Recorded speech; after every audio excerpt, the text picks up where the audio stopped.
Hi hello Telangana రాష్ట్ర ప్రజలందరికీ తెలుగు ప్రజలందరికీ నమస్తే గుడ్ మార్నింగ్. ఈ రోజు మన సిద్దిపేట టైమ్స్ తెలుగు దినపత్రికలోని మెయిన్ పేజ్ అండ్ వార్తా విశేషాలు ఎట్లా చూద్దాం. సో దయచేసి వ్యూవర్స్ అందరూ ఈ న్యూస్ పేపర్ అనాలిసిస్ ప్రోగ్రామ్ మీ యొక్క సోషల్ మీడియాస్లో షేర్ చేయవలసిందిగా కోరుతాను. వార్తా వివరాలకు వెళ్దాం. బ్రిటిష్ వారి కంటే బీజేపీ నేతలు ప్రమాదకారులు, వారిని తరిమి కొట్టినట్లుగా దేశంలో బీజేపీని ఓడిద్దాం, తెలంగాణలో ఆ పార్టీని అడుగు పెట్టనివ్వం, గాడ్సే ఆలోచనల వ్యాప్తికి ప్రయత్నిస్తున్న మోడీ. అంటే ఇప్పుడు బీజేపీ కార్యకర్తలు అందరూ తెలంగాణలోకి వెళ్ళగొడతారు రేవంత్ రెడ్డి గారు. ఇప్పుడు బీజేపీ లీడర్లు వీళ్ళందరినీ ఓడిద్దామని అంటే నువ్వు బీజేపీలో వాళ్ళందరినీ తరిమి అంటే తెలంగాణ రాష్ట్రంలోకి వెళ్ళి బీజేపీ వాళ్ళని, బీజేపీ లీడర్లని, బీజేపీ కార్యకర్తలను అందరినీ వెళ్ళగొడతావు. ఇక ఏం మాట్లాడుతున్నారు రేవంత్ రెడ్డి గారు? మీరు అసలు బీజేపీనే తరిమి కొడతావా తెలంగాణ రాష్ట్రంలోకి వెళ్ళి? బీజేపీని సెంట్రల్లో పైసలు అడుగుదేందుకు? బీజేపీ కార్యకర్తల పైసలు వద్దు, బీజేపీ నాయకుల పైసలు వద్దు మాకు అని చెప్పేసి ఒక న్యూస్ రిపోర్ట్ ఇవ్వండి. బీజేపీని తరిమి కొడతామంటే ఇక బీజేపీని అందరినీ విస్మరించినట్టే కదా. తెలంగాణలో ఆ పార్టీని అడుగు పెట్టనివ్వం అంటే తెలంగాణలో ఆ పార్టీ వాళ్ళు ఎవరు ఉండొద్దు అనమాట. అడుగు పెడితే ఖాళీగా కొడతారు అనమాట. ఇదా రేవంత్ రెడ్డి గారు మాట్లాడే ముచ్చట? మీరు తెలంగాణ రాష్ట్రానికి ముఖ్యమంత్రిగా ఉన్నారు, ఈనాడు బీజేపీనే తెలంగాణలో అడుగు పెట్టనియా అంటే ఎట్లా అడుగు పెట్టనియారు? మీరు మొత్తం తెలంగాణ కొనేసిరా కాంగ్రెస్ పార్టీ వాళ్ళు? గాడ్సే ఆలోచనల వ్యాప్తికి ప్రయత్నిస్తున్న మోడీ, ఆయనపై వ్యతిరేకంగా రాహుల్ ఆధ్వర్యంలో పోరాడదాం, పటేల్తో తెలంగాణకు స్వాతంత్ర్యం, సోనియాతో రాష్ట్రం. సోనియా గాంధీని గతంలో నువ్వు బలిదేవత అన్నావు, ఇప్పుడేమో సోనియా గాంధీ దేవత అంటున్నావు. ఎంతవరకు కరెక్ట్ రేవంత్ రెడ్డి గారి ముచ్చట? గతంలో సోనియా గాంధీ వల్ల ఎంతో మంది చచ్చిపోయారు, తెలంగాణ ఒక బలిదేవత అన్నారు. ఇప్పుడేమో సోనియా గాంధీ దేవత అంటున్నారు. అంటే ఆ కాంగ్రెస్లో ఉన్నారు కాబట్టి ఇప్పుడు, గతంలో టీడీపీలు ఉన్నారు అప్పుడు సోనియా గాంధీ బలిదేవత అన్నారు, ఇప్పుడు కాంగ్రెస్ పార్టీ నుంచి ముఖ్యమంత్రి అయ్యారు కాబట్టి ఇప్పుడు దేవత అయిపోయింది అనమాట. తెలంగాణలో కులగణన చేసి చూపించాం, 25 లక్షల మందికి 21,000 కోట్ల రుణమాఫీ చేశాం. ఏఐసిసి విస్తృత సమావేశంలో ముఖ్యమంత్రి రేవంత్ 423 మందికి నియామక పత్రాలు అందించనున్న సీఎం. నీటిపారుదల శాఖలో భర్తీ ఒకసారి చూసుకోవాలి. తెలంగాణలో కులగణన చేసి చూపించామన్నారు. ఒకసారి నా ఎంబడి రండి, మీ అధికారులను పంపిస్తే కులగణన ఎట్లా చేసిరో మేము కూడా చూపిస్తాం. ఈనాడు ఓనర్స్ బిల్డింగ్ల కింద ఉంటే ఓనర్లది ఒక్కటి తీసుకోవాలి, బిల్డింగ్ మొత్తం ఇచ్చిపెట్టాలి. గిదా కులగణన సర్వే. ఈనాడు 60%, 70% కూడా పూర్తి చేయలేదు అసలు సక్సెస్ఫుల్ గా. ఈనాడు ఇంకా 30%, 20% వరకు అట్లనే ఉన్నాయి. డీటెయిల్స్ సరిగ్గా తీసుకోవాలి. ఇది కులగణన అంట.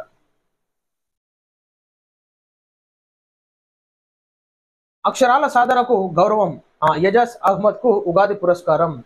తెలుగు జర్నలిస్టుల సంక్షేమ సంఘం అందించే ఉగాది పురస్కారానికి సిద్దిపేటకు చెందిన ప్రముఖ చేతిరాత నిపుణులు, వ్యాఖ్యాత, న్యూస్ రీడర్ ఎజాజ్ అహ్మద్ ఎంపికయ్యారు. తెలుగు జర్నలిస్టుల సంక్షేమ సంఘం 2024-25 సంవత్సరానికి అందించే ఉగాది పురస్కారాలకు తెలుగు రాష్ట్రాల్లోని 100 మంది తెలుగు జర్నలిస్టులను ఎంపిక చేసింది. ఏదైతే ఈనాడు జర్నలిస్టులని, అదేవిధంగా న్యూస్ రీడర్ని గౌరవించుకునేటటువంటి ప్రథమమైనటువంటి మనకి ఉగాది పురస్కారాలు అందుకోవడం చాలా సంతోషకరం ఎజాజ్ గారు.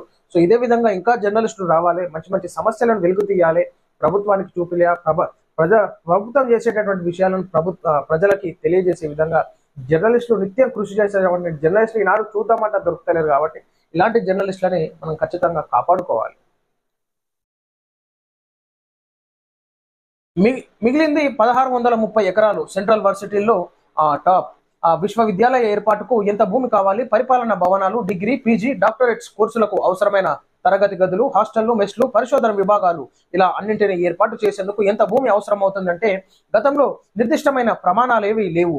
హైదరాబాద్ కేంద్రీయ విశ్వవిద్యాలయం హెచ్సియు భూములు, వాటిని ఆనుకొని ప్రభుత్వ ఆధీనంలో ఉన్న కంచగచ్చిబౌలి భూముల విషయంలో ఆందోళనలు నడుస్తున్న నేపథ్యంలో అసలు కేంద్రీయ విశ్వవిద్యాలయాలు, సెంట్రల్ వర్సిటీలు దేశంలో ఎన్ని ఉన్నాయి, అవి ఎంత విస్తీర్ణంలో ఉన్నాయి, ఉన్న విషయాలు ఆసక్తికరంగా మారాయి. ప్రస్తుతం దేశవ్యాప్తంగా 57 కేంద్రీయ విశ్వవిద్యాలయాలు ఉన్నాయి. సో ఉన్నటువంటి పాపులేషన్ దృష్ట్యా, విద్యార్థుల చదువుల దృష్ట్యా వచ్చే జనరేషన్స్ కూడా ఏ విధమైనటువంటి ఇబ్బందికరంగా కాకుండా ఏది తీసుకున్నా కానీ సెంట్రల్ యూనివర్సిటీ కానీ ఇతర యూనివర్సిటీలు కానీ ఈనాడు పటిష్టమైనటువంటి నిర్ణయాలు తీసుకోవాలి. ప్రజలకి, విద్యార్థులకు ఏ విధమైనటువంటి ఇబ్బంది కలవు. సో అక్కడ నిర్మించేటటువంటి భవిష్యత్తులో వచ్చేటటువంటి జనరేషన్స్కి, విద్యార్థులకి ల్యాబ్స్ కానీ, స్టడీ ఎన్విరాన్మెంట్ క్రియేట్ చేసేటటువంటి హాస్టల్స్ కానీ, ఉన్నటువంటి కాలేజ్ కానీ అన్ని ఫెసిలిటీస్ ఉండే విధంగా భూములను ఖచ్చితంగా పటిష్టంగా చేసుకోవాలి. ఈనాడు ఇదే విధంగా వేరే గవర్నమెంట్ వస్తే ఇదే అడవులను నూక్కుంటా పోతుంటే ఈనాడు విద్యార్థుల పరిస్థితి ఏమైతే ఒక్కసారి మనం ఆలోచించుకోవాలి. కాబట్టి ఈనాడు విశ్వవిద్యాలయాలకి, విద్యార్థుల హాస్టళ్ళకి, ల్యాబ్లకి ఖచ్చితంగా మనం పటిష్టమైనటువంటి జాగాలను బందోబస్తు చేసుకోవాలి. పాత తరం వర్సిటీలకు భారీగా భూ కేటాయింపులు, కొత్త తరం వర్సిటీలకు 150 నుంచి 500 ఎకరాలే. భారీగా భూములున్న సెంట్రల్ వర్సిటీల్లో వినియోగం తక్కువే, విద్యార్థుల సంఖ్యకు విస్తీర్ణానికి పొంతన లేదు. ఇదే నేను చెప్పేది వాస్తవానికి. విద్యార్థుల సంఖ్యకి విస్తీర్ణానికి పొంతన లేకుండా ఉంటది కాబట్టి ఆ ఇబ్బందులు రాకుండా ఇప్పుడే ఆ విస్తీర్ణాన్ని పెంచాలి. పెంచి అది రికార్డుల్లో ఖచ్చితంగా ఈనాడు అందరు అధికారుల సమక్షంలో ఉన్నటువంటి రాష్ట్ర ప్రభుత్వం కానీ విపక్షాలు కానీ సో ఖచ్చితంగా అందరి నిర్ణయాల మేరకు ఈ డిసిషన్ జరగాలి. విద్యార్థులకి అన్ని అందుబాటులో ఉండే విధంగా చేయాలి. చదువులకి 500 పొంతనలే. సెంట్రల్ వర్సిటీ ఏర్పాటుకు 500 ఎకరాలు చాలన్న యూజీసీ రాష్ట్రంలో JNTUH ముఖ్యమంత్రి రేవంత్ రెడ్డి చదివిన JNAF ఏళ్లకు సొంత భూమే లేదు. అంటే ఇక చూసుకోవాలి ఎట్లుందో. కొన్నిటికి భూమే లేదంట. ఇక ఈ అధికార భవనాలకు అవిటికి మాత్రం భూములు ఇస్తారు కానీ ఈనాడు విద్యార్థులు ఓట్లేసి గెలిచినటువంటి నాయకులు విద్యార్థుల గురించి ఏం పట్టించుకుంటారో ఆలోచించుకోవాలి. నాడు తెలంగాణను నిలబెట్టిన కేసీఆర్ నేడు రాష్ట్రాన్ని పడగొట్టిన రేవంత్. ఢిల్లీలో ఇక రేవంత్ రెడ్డి పని అయిపోయింది. మీనాక్షి చెప్తేనే విద్యార్థులపై కేసులు ఎత్తివేత. మాజీ మంత్రి హరీష్ రావు. అవును, మన విద్యార్థుల మీద కేసులు పెడితే ఏ విధంగా మీరు మళ్ళా హైప్ అవుతుంది కాంగ్రెస్ పార్టీ? మొత్తం ఉన్నదే డౌన్ఫాల్, గంగల మునిగినట్టుంది. ఇప్పుడు తేలనికి ప్రయత్నం చేయాలి. ఈనాడు విద్యార్థుల మీద కేసు పెడితే ఆషామాష అనుకుంటున్నా. తెలంగాణ రాష్ట్రం మొత్తం విద్యార్థి సంఘాలు ఏకమయ్యి ఆగమాగం పట్టిస్తే తెలంగాణ రాష్ట్రాన్ని గుర్తుంచుకోరు. బీఆర్ఎస్ అధినేత కేసీఆర్ది సాగు భాష అయితే సీఎం రేవంత్ రెడ్డిది సాగు భాష అని మాజీ మంత్రి హరీష్ రావు ధ్వజమెత్తారు. సీఎం హోదాలో కేసీఆర్ 10 ఏళ్లలో సాగునీటి ప్రాజెక్టులు, మిషన్ కాకతీయ, చెక్ డ్యాంలు, నీటి తిరువ రద్దు గురించి మాట్లాడి తక్షణ నిర్ణయాలు తీసుకున్నారని చెప్పారు. ఇప్పుడు సీఎం రేవంత్ రెడ్డి పేగులు మెడలో వేసుకుంటా, సంపుతా తొక్కుతా బట్టలు ఊడదీస్తా అంటూ సాగు భాష మాట్లాడుతున్నారని విమర్శించారు. సంగారెడ్డి జిల్లా పటాన్చెరు నియోజకవర్గ బీఆర్ఎస్ సమన్వయ కార్యకర్త ఆదర్శ్ రెడ్డి బుధవారం రామచంద్రపురంలోని తన నివాసం నుంచి పటాన్చెరు మండలం గణేష్ గడ్డ సిద్ధివినాయక ఆలయం వరకు కుటుంబ సభ్యులు, పార్టీ నాయకులు, కార్యకర్తలు కలిసి పాదయాత్ర నిర్వహించారు. పాదయాత్ర ముగింపు కార్యానికి హరీష్ రావు హాజరయ్యారు. అనంతరం జరిగిన సమావేశంలో హరీష్ రావు గారు మాట్లాడారు. ఇక నాయకులు ఎట్లుంటే ఇష్టం వచ్చినట్టు మాట్లాడుతుంటారు అనమాట. సంపుతా, గుడ్డలు ఎదరిస్తా అంటే ప్రభుత్వాలు అన్ని చూస్తూనే ఉంటారు. ప్రభుత్వాలు ఏమేమి చేస్తారో ప్రజలంతా చూస్తూ ఉంటారు. రాష్ట్రానికి కేంద్రం వరాలు.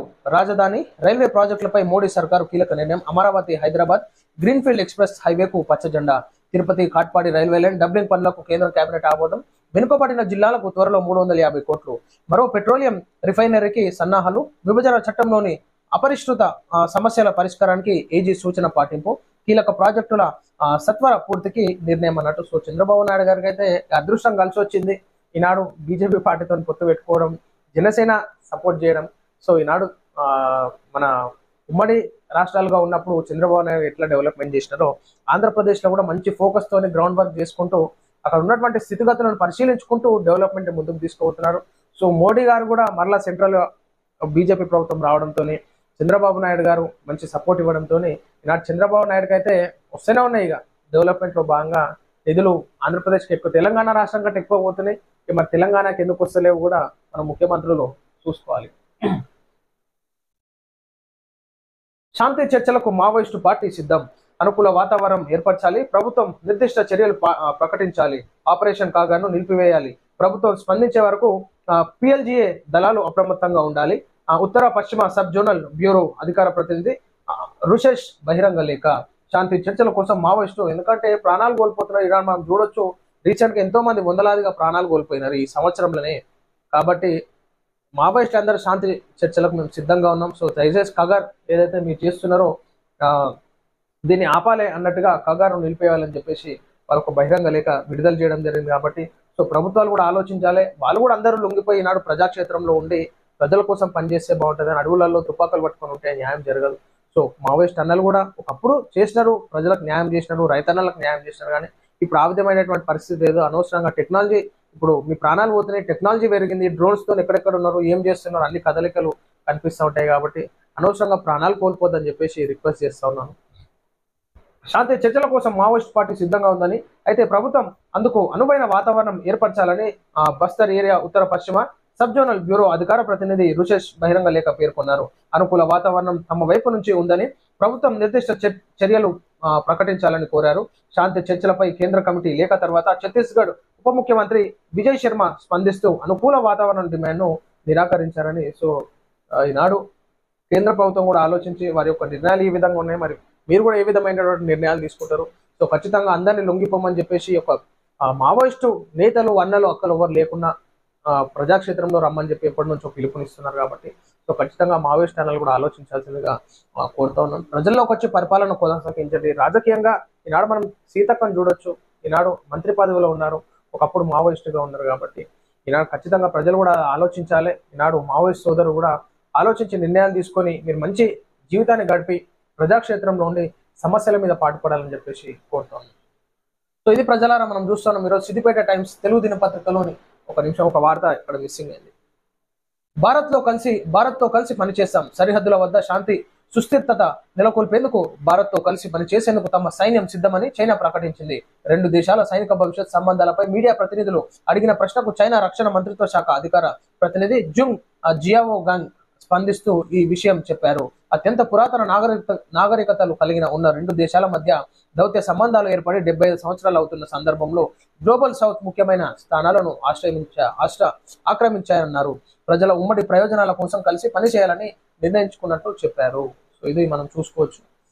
మోడీ గారు అదేవిధంగా చైనా ఏ విధంగా మరి బార్డర్లలో ఏ విధమైనటువంటి గొడవలు జరగకుండా అందరూ రూల్స్ రెగ్యులేషన్స్ పాటించాలన్నట్టుగా ఏకీభవించుకొని నిర్ణయాలు తీసుకోవడం జరిగింది. సో ఇది ప్రజలారా మనం చూస్తాం. మీరు సిద్దిపేట టైమ్స్ తెలుగు దినపత్రికలోని మెయిన్ పేర్చిన వార్తా విశేషాలు. నమస్తే.